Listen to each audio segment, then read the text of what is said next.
आज हम बात करने जा रहे हैं कबीर साहिब के दोहों की। कबीर साहब 15वीं शताब्दी में हुए थे और उस वक्त जो उन्होंने दोहे कहे थे वो आज भी जीवंत हैं, वो आज भी उतने ही प्रासंगिक हैं जितने उस समय थे। तो आज से हम उनके दोहों के बारे में बातचीत करना शुरू कर रहे हैं। आज का दोहा है कबीर संगत साधु की। कबीर संगत साधु की हरे और की व्याधि, संगत बुरी असाधु की, संगत बुरी असाधु की करे और ही व्याधि।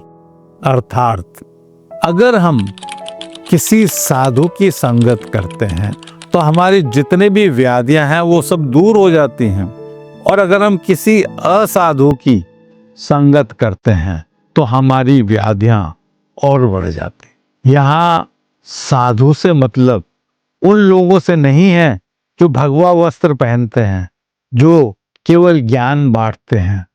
नहीं, साधु से मतलब उस व्यक्ति से है जो कि अच्छे स्वभाव का होता है, जो कि अच्छे कर्म करने वाला होता है।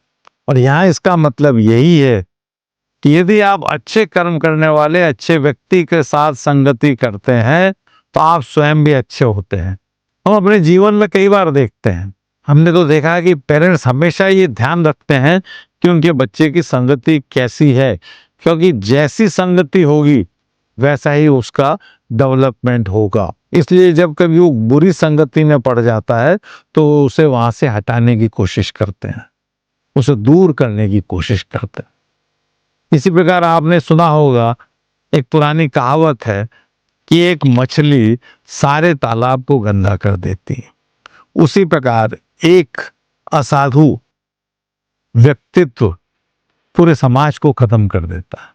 हम कई बार ऑफिसेज में भी देखते हैं कि कहीं एक गलत एम्प्लॉय आ जाता है तो वो बाकी के सभी अच्छे एम्प्लॉयों को भी खराब कर देता है। एक छोटे सा उदाहरण अगर मैं दूं तो अगर एक व्यक्ति रोज लेट आता है और उसे अफसर डांटते हैं, बहुत कुछ कहते हैं, लेकिन फिर भी वो नहीं मानता, फिर भी लेट आता है, तो बाकी लोगों को लगता है कि हम क्यों जल्दी आए, हम भी लेट आया करें।